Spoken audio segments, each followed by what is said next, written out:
So 22 days left for my BCS exam, and I really don't know what I'm doing. I should be studying other stuffs that I need to revise. But yeah, I just feel I'm bored. So yeah, let's get started with the vocabulary. Let me just write it down everything, so that would be better. So as I was saying, aberrant.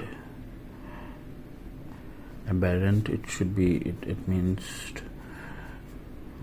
deviant.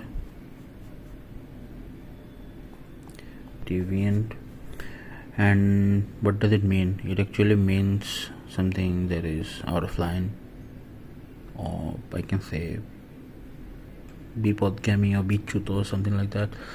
So we might write bipodgamy. Actually, it's not bipodgamy, it's bipodgamy. We may say bichuto as well.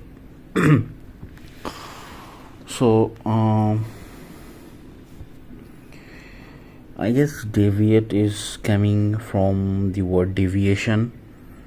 Deviation means like, what is deviation? Like, I am going to this road, and then I guess what I can say. So I guess this is a solid, like this is air, and then we are going to water, and then let's say this is light, and then it will bend a bit in the water surface. So it should have gone through this one, but it is going through this path. So this is deviation. So the light is not on the right path, or it is deviating. So we may say that light deviates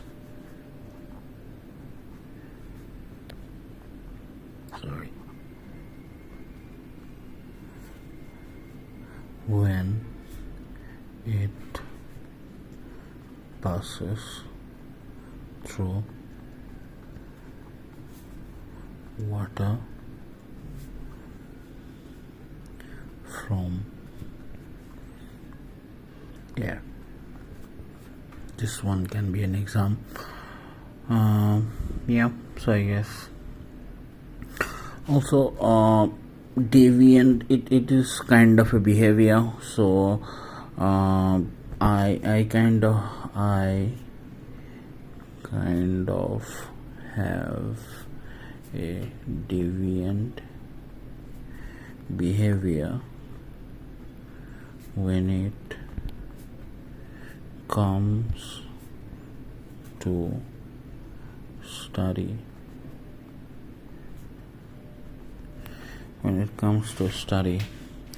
So yeah, I guess you understand the word deviant, or you may say aberrant.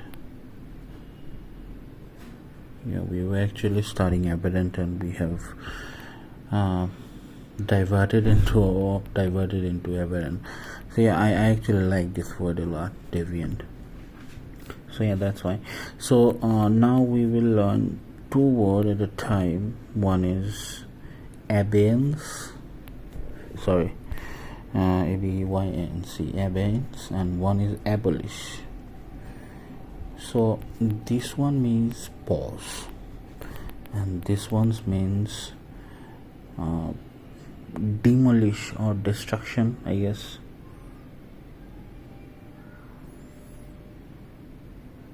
I mean, how should I put it?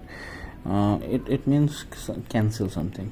So abeyance means pausing something, and abolish means cancelling something.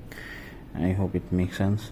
So yeah, one of the very well known synonym of abeyance is remission.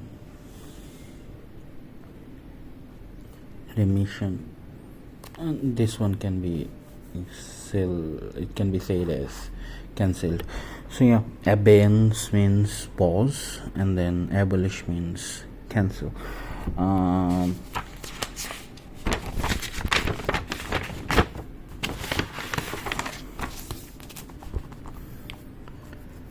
So now what we can do is that we can learn a word that is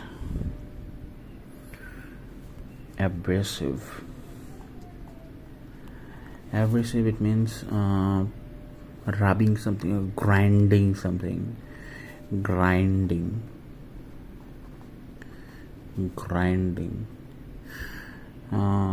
Yeah. So the antonym of this one would be sticky. So abrasive, it actually means is that কোনো কিছু ঘষে তুলে ফেলা যায় এরকম আর কি, মানে এমন কিছু যেটা ঘষে তুলে ফেলা যায়, এটাই হচ্ছে অ্যাব্রেসিভ, ঘষে ফেলা যায় এমন। নাও abscond. Abscond is a very popular one and very relevant one nowadays, as abscond means to escape or to escape and hide, kind of. I have a very funny sentence for this one, like the ministers of the last parliament have absconded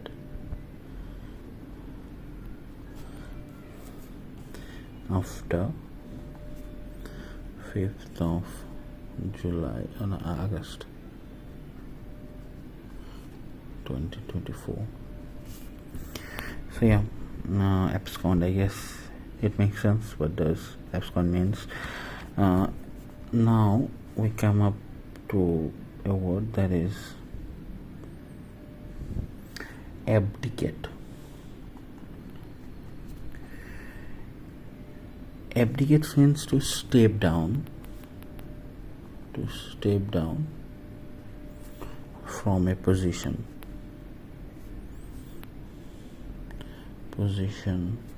or power or responsibility. As Spider-Man used to say, with great power comes great responsibility. So power is responsibility. So yeah, I guess I don't need to give any kind of example for this one, the abdicate one. I guess the another synonym, it actually says what does it mean, abdicate. So we can say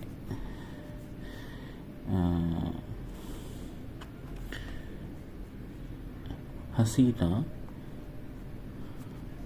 was forced to abdicate from the chair.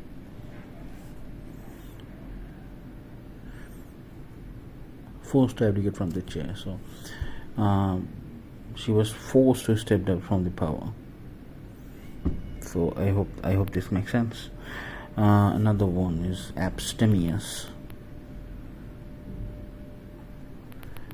Abstemious. What does it means? So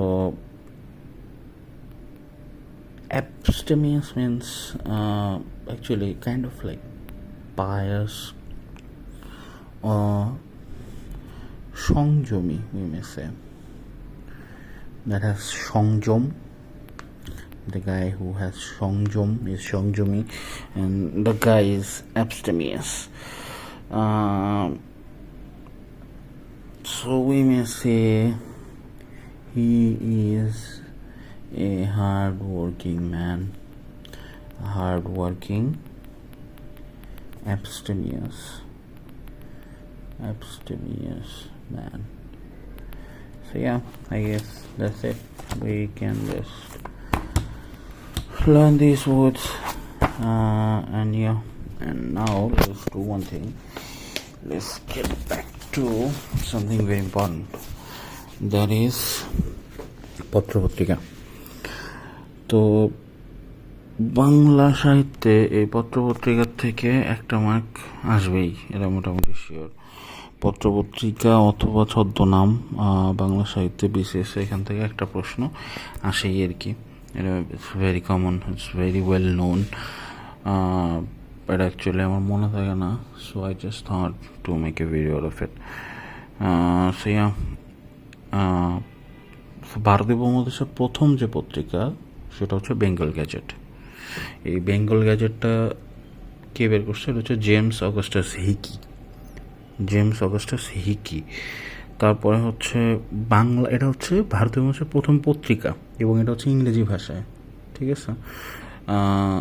তারপরে হচ্ছে বাংলা সাহিত্যে, বাংলা ভাষায় প্রথম যে সাময়িকী বেরিয়েছে, সাময়িক পত্র, ইটস নট পেপার, ইটস সাময়িক পত্র, ইটস লাইক এ ম্যাগাজিন।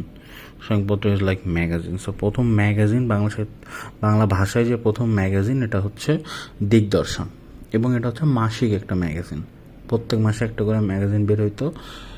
এবং বাংলা ভাষায় প্রথম যে সংবাদপত্র আছে, বাংলা ভাষায় যে প্রথম সংবাদপত্র আছে সেটা হচ্ছে সমাচার দর্পণ। এবং ফান ফ্যাক্ট ইজ দ্যাট এই দুইটা জিনিস, দিগদর্শন এবং সমাচার দর্পণ, এই দুইটাই 1818 সাল থেকে প্রকাশিত হইতো। এবং হচ্ছে দুইটারই সম্পাদক ছিল হচ্ছে জন ক্লার্ক মার্শম্যান। তাহলে কী কী যদি দেখলাম আমরা দেখলাম হচ্ছে যে ভারতীয় উপমহাদেশে প্রথম যে পত্রিকা, যেটা ইংরেজি ভাষায়, ভারতীয় উপমহাদেশে প্রথম, তারপরে বাংলা ভাষায় প্রথম সাময়িক পত্র, বাংলা ভাষায় প্রথম পত্রিকা বা সংবাদপত্র। তো ভারতীয় উপমহাদেশে যেটা প্রথম ইংরেজি ভাষায় সেটা হচ্ছে যে বেঙ্গল গ্যাজেট, আর বাংলা ভাষায় প্রকাশিত যে প্রথম সাময়িক পত্র এটা হচ্ছে সমাচার দর্পণ, সাময়িক পত্র কিন্তু ম্যাগাজিন, হ্যাঁ। আর বাংলা ভাষায় যে প্রথম সংবাদপত্র, যেটা বেসিক্যালি সাপ্তাহিক, সেটা হচ্ছে সমাচার দর্পণ। এবং এই দুইটাই হচ্ছে 1818 সালে প্রকাশিত হয়েছে, ঠিক আছে। তারপরে আছে হচ্ছে, আচ্ছা, এরপর এতগুলো যে পড়লাম আমরা, বেসিক্যালি এই তিনটা যে পড়লাম, এই তিনটা হচ্ছে তো আমাদের দেশের কোনো সাহিত্যিক না, বা বাংলা কোনো সাহিত্যিক না। তো বাংলা সাহিত্যিক প্রথম যিনি চেষ্টা করছেন সেটা হচ্ছে বাঙ্গাল গ্যাজেট। এই বাঙ্গাল গ্যাজেট বেসিক্যালি হচ্ছে গঙ্গাকিশোর ভট্টাচার্য। তো গঙ্গেশ্বর ভট্টাচার্য, এটা খুব ইম্পর্টেন্ট। গঙ্গেশ্বর ভট্টাচার্য উনিও 1818 সালে হচ্ছে বাঙ্গাল গ্যাজেট লেখার চেষ্টা করেন। এরা বাংলা হচ্ছে, এটি প্রথম বাংলা সাপ্তাহিক পত্রিকা, কিন্তু এটা চেষ্টা করেন, এত ভালো কিছু হয় নাই আসলে। তারপরে আছে হচ্ছে বাংলা ভাষায় প্রকাশিত প্রথম দৈনিক, এবং যিনি দৈনিক লিখছেন বা সম্পাদনা করছেন সংবাদ প্রভাকর, উনি নিজেই আবার হচ্ছে 1831 সালে সেম নামে, সংবাদ প্রভাকর নামেই একটা হচ্ছে সাপ্তাহিক পত্রিকা প্রকাশ করতেন। তো প্রথমে সেটা ছিল সাপ্তাহিক, তারপরে সেটা হয়েছে দৈনিক। এবং ওনার নাম হচ্ছে যুগ সন্ধিক্ষণের কবি, উনি ঈশ্বরচন্দ্র গুপ্ত, যিনি স্বদেশ পত্রিকা লিখছেন। তো এই হচ্ছে বিষয়, ঈশ্বরচন্দ্র গুপ্ত। তাহলে আমরা কী পড়লাম? আমরা পড়লাম হচ্ছে যে বেঙ্গল গ্যাজেট, তারপরে আমরা পড়লাম হচ্ছে দিগদর্শন, তারপরে আমরা পড়লাম হচ্ছে সমাচার দর্পণ, এবং তারপরে আমরা পড়লাম হচ্ছে বাঙ্গাল গ্যাজেট। একটা হচ্ছে বেঙ্গল গ্যাজেট, একটা হচ্ছে বাঙ্গাল গ্যাজেট। তো বেঙ্গল গ্যাজেট যেটা, এটা হচ্ছে হিকি সাহেব লিখেছেন, জেমস অগাস্টাস হিকি সাহেব। আর বাঙ্গাল গ্যাজেট যেটা, এটা হচ্ছে গঙ্গাকিশোর ভট্টাচার্য। দিগদর্শন, সমাচার দর্পণ, এই দুটোই লিখছে হচ্ছে জনাব জন ক্লার্ক মার্শম্যান 1818 সালে।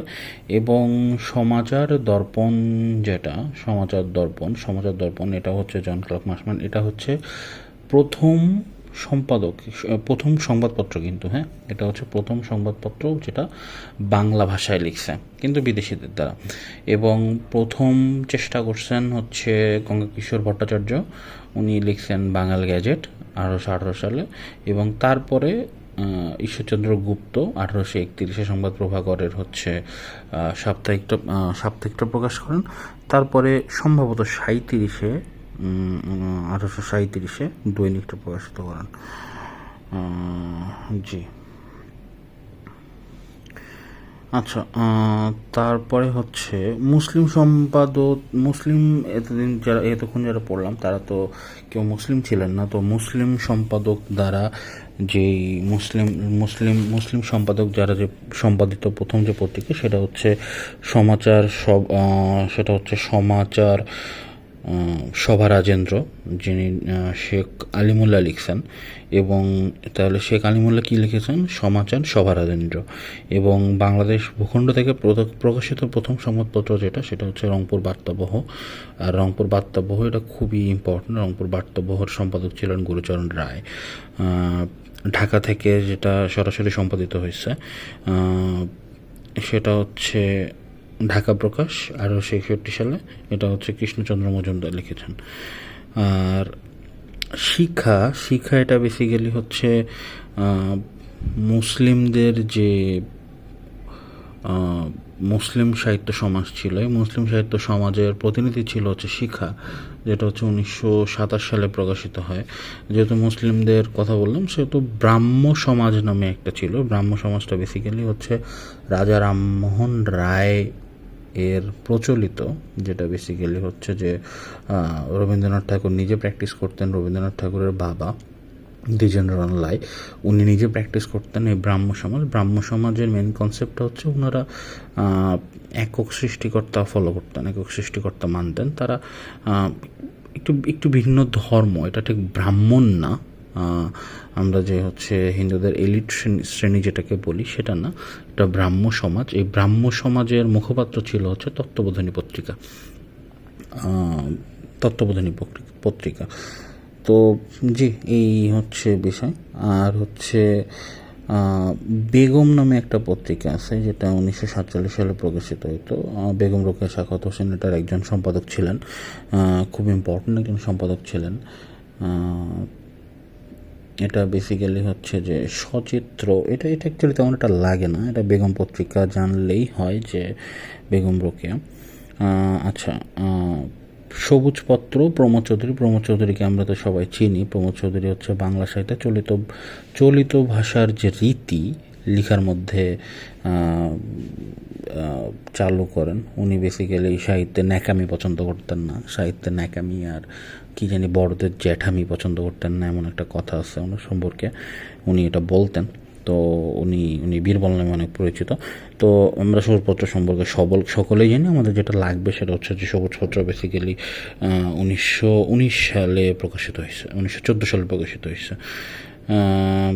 জি। আর রবীন্দ্রনাথ ঠাকুর বেসিক্যালি পত্রিকাটি সম্পাদনা করছেন বিষয়টা তেমন নয়। রবীন্দ্রনাথ ঠাকুর কোনোটাই শুরু করেন নাই। তবে রবীন্দ্রনাথ ঠাকুর যেটা করছেন সেটা হচ্ছে ধরেন তার বাবার কোনো পত্রিকা, ভাইয়ের কোনো পত্রিকা বা অন্যান্য পত্রিকা, সেগুলো কখনো কখনো সম্পাদনা করছেন। এই জন্য তার নামে কিছু, যেমন সাধনা, ভারতী ভাণ্ডার, বঙ্গদর্শন, তত্ত্ববোধিনী যেটা বললাম যে তত্ত্ববোধিনী হচ্ছে বেসিক্যালি ব্রাহ্ম সমাজের মুখপাত্র ছিল এবং তার বাবা নিজে এটা প্র্যাকটিস করতেন, তিনি নিজে প্র্যাকটিস করতেন।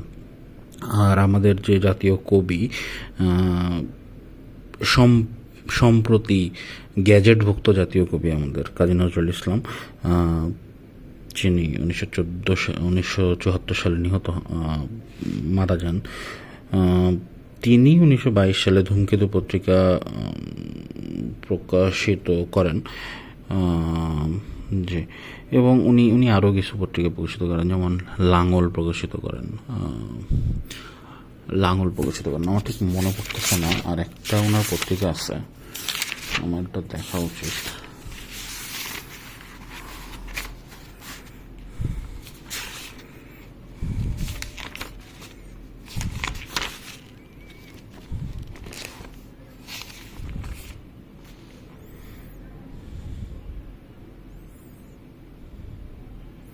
জি, ধূমকেতু, লাঙল, নবযুগ, এই তিনটা। নবযুগের কথা বলে গেছিলাম, দুঃখিত।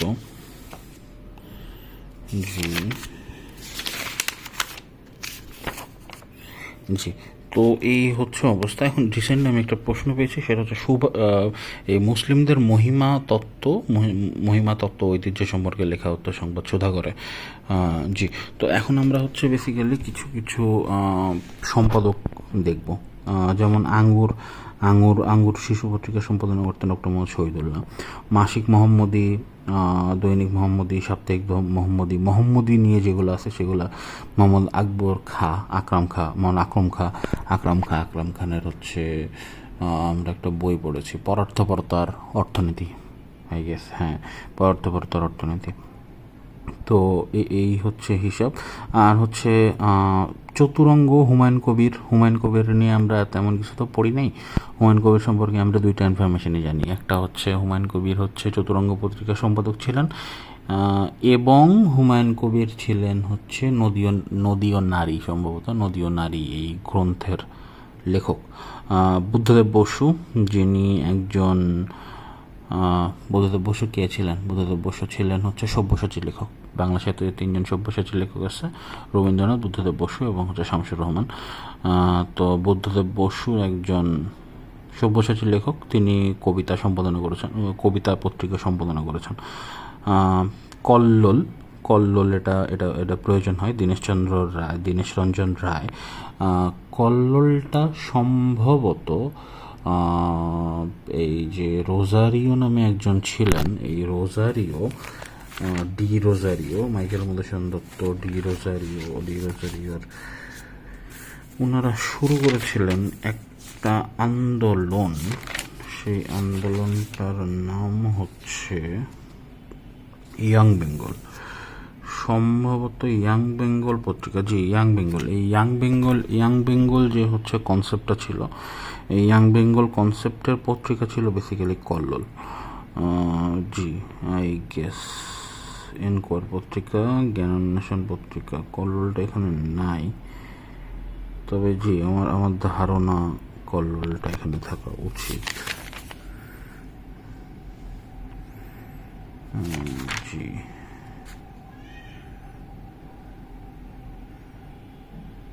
আচ্ছা, এখানে আমরা এটা পড়তে আমরা একটা খুব ইম্পর্টেন্ট একটা জিনিস দেখে আছি, সেটা হচ্ছে শিক্ষা পত্রিকা নিয়ে। এই জিনিসটা আমার প্রচণ্ড পরিমাণে ভুল হয়। সেটা হচ্ছে যে শিক্ষা পত্রিকা এটা বেসিক্যালি হচ্ছে মুসলিম সাহিত্য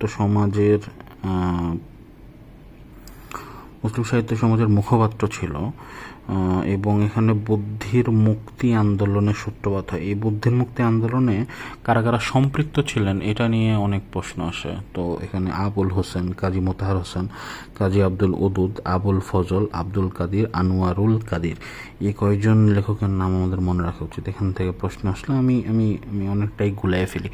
তো কি পড়লাম? আবুল হোসেন, কাজী মোতাহার হোসেন, কাজী আব্দুল ওদুদ, আব্দুল কাদির, আর একজন মিস গেছে আবুল ফজল, আর হচ্ছে আনোয়ারুল কাদির। আবুল হোসেন, কাজী মোতাহার হোসেন, কাজী আব্দুল ওদুদ, আবুল ফজল, আব্দুল কাদির, আনোয়ারুল কাদির। জি, এই তো ঠিক আছে।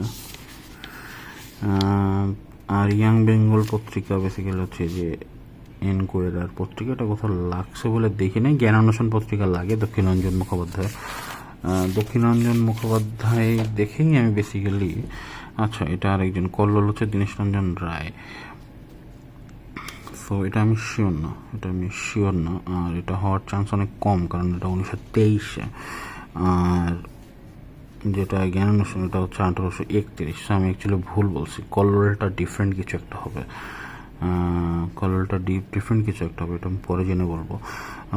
জ্ঞানান্বেষণ এটা হচ্ছে দক্ষিণরঞ্জন মুখোপাধ্যায়। এটা বেসিক্যালি হচ্ছে যে ইয়াং বেঙ্গলের যে ছিল। তত্ত্ববোধিনী পত্রিকা এটা হচ্ছে অক্ষকুমার দত্ত। এটা সিঙ্গেলি প্রচুর পরিমাণে পরীক্ষায় আসে। গ্রাম বার্তা প্রকাশন এটা কাঙ্গাল হরিনাথ, এটাও প্রচুর পরিমাণে পরীক্ষায় আসে। বঙ্গদর্শন, যিনি আমাদের ডিসি ছিলেন বঙ্কিমচন্দ্র চট্টোপাধ্যায়, এই বঙ্কিমচন্দ্র চট্টোপাধ্যায়, উনি বেসিক্যালি একজন ডিসি ছিলেন। উনি বেসিক্যালি একজন উপন্যাসিক এবং প্রাবন্ধিকও বলতে পারি আমরা। প্রাবন্ধিক কারণ হচ্ছে বাংলা সাহিত্যে এমনিতেই প্রাবন্ধিক অনেক কম। ওনার কিছু ভালো কিছু প্রবন্ধ আছে, তার মধ্যে সাম্য খুবই উল্লেখযোগ্য। কৃষ্ণকান্তের উইলটাও সম্ভবত আছে আমার, কৃষ্ণকান্তের উইল মেবি সম্ভবত। আচ্ছা, তারপরে হচ্ছে ভারতে, এটা দ্বিজেন্দ্রনাথ ঠাকুর। দ্বিজেন্দ্রনাথ ঠাকুরকে তো আমরা সবাই চিনি। এই সুধাকর আর মিহির, এটা শেখ আব্দুর রহিম, এটা খুব একটা প্রয়োজন আছে বলে আমার মনে হয় না। মাসিক সওগাত, এটা হচ্ছে মোহাম্মদ নাসির উদ্দিন। আর হচ্ছে সাপ্তাহিক সওগাত, এটাও নাসির উদ্দিন। আর মুসলিম ভারত, এটা হচ্ছে মোজাম্মেল হক। এই হচ্ছে হিসাব আপাতত। আর এখানে আমরা কিছু ছদ্মনামের কিছু উপাধি দেখবো। আমরা হচ্ছে রবীন্দ্রনাথটা দেখবো না, রবীন্দ্রনাথ আমরা সবাই জানি, বঙ্কিমেরটা আমরা সবাই জানি, মাইকেলেরটা জানি। জসিমউদ্দিনের এই যে জমিরুদ্দিন মোল্লা, এই জমিরুদ্দিন মোল্লা অ্যাকচুয়ালি সম্ভবত ওনার নাম, এই জমিরুদ্দিন মোল্লা ওনার নাম, এটা ওনার ছদ্মনাম না। জসিমউদ্দিন মোল্লা সম্ভবত ওনার পুরো নাম। তবে তো জুম্বুর আলী, এটা এটা এটা আমি এটা আমি শিওর জানি না। মীর মোশাররফ হোসেন গাজী মিয়া, কারণ হ্যাঁ গাজী মিয়া নামে লিখতেন। উদাসীন পথিক নামেও লিখতেন, উদাসীন পথিকের মনের কথা গাজী মিয়ার বস্তামি হিসেবে লিখতেন। কালীপ্রসন্ন সেন, উনি হুতুম প্যাচে হিসেবে লিখতেন। এটা খুব ইম্পর্টেন্ট, আমার মনেই থাকে না, আমার গুলায় যায় এটা। বলাইচাঁদ মুখোপাধ্যায় হচ্ছে বলফুল, এটা এটা এটা এটা খুব একটা সমস্যা হয় না। ঈশ্বরচন্দ্র বিদ্যাসাগর, ঈশ্বরচন্দ্র বন্দ্যোপাধ্যায় বা ঈশ্বরচন্দ্র বিদ্যাসাগর আর কি। ওনার আসল নাম হচ্ছে ঈশ্বরচন্দ্র বন্দ্যোপাধ্যায়। উনি আবার সিগনেচার করতেন ঈশ্বরচন্দ্র শর্মা নামে। তো এই বলাইচাঁদ মুখোপাধ্যায় ছিলেন হচ্ছে বনফুল। আর বিনয় কৃষ্ণ মুখোপাধ্যায় যিনি, ইনি ছিলেন যাযাবর। আর সুনীল গঙ্গোপাধ্যায়, এটা খুব ইম্পর্টেন্ট, নির্লিখিত, এটা এটা প্রচুর পরিমাণে পরীক্ষায় আসে। আর খুবই মজার একটা বিষয়, সেটা হচ্ছে যে আমরা যে মানিক বন্দ্যোপাধ্যায় বলে চিনি, আমরা অনেকে মানিক বন্দ্যোপাধ্যায়ের অরিজিনাল নামটাই চিনি না। মানিক বন্দ্যোপাধ্যায় অ্যাকচুয়ালি ছদ্মনাম, এই ছদ্মনামে উনি লিখতেন, বাট ওনার অ্যাকচুয়াল নাম হচ্ছে প্রবোধ কুমার মুখোপাধ্যায়। শওকত ওসমান সেম জিনিস। শওকত ওসমান সম্পর্কে আমরা 4টা মুক্তিযুদ্ধ ভিত্তিক রচনা পড়ছি, উপন্যাস পড়ছি। তো এই শওকত ওসমানের মেন নাম হচ্ছে শেখ আজিজুর রহমান। সমরেশ বসু যিনি, উনি এই কালকোট, ভ্রমর এই নামে খুবই প্রচলিত ছিলেন। শহীদুল্লাহ কাইসাল, আবু নঈম মোহাম্মদ শহীদুল্লাহ, এতটুকু জানলে হবে। বিমল ঘোষ মৌমাছি। আর রাজশেখর বসু পরশুরাম। রাজশেখর বসু নিয়ে কিছুই আসে না, এই পরশুরাম ছাড়া, এটা খুব ইম্পর্টেন্ট। জি। আর ঈশ্বরচন্দ্র গুপ্ত আছে, এই যুগসন্ধিকরণের কবি বলা হচ্ছে, এটা তো বলেই রাখছি। আমরা অ্যাকচুয়ালি যখন কোনো লেখকের নাম পড়ি, ওর মধ্যেই হয়তো ছদ্মনাম লিখে থাকে, আমরা হয়তো বুঝতেও পারি না। তো বিদ্যাপতির শুধুমাত্র একটি নয়, বিদ্যাপতির হচ্ছে অনেকগুলা ছদ্মনাম আছে।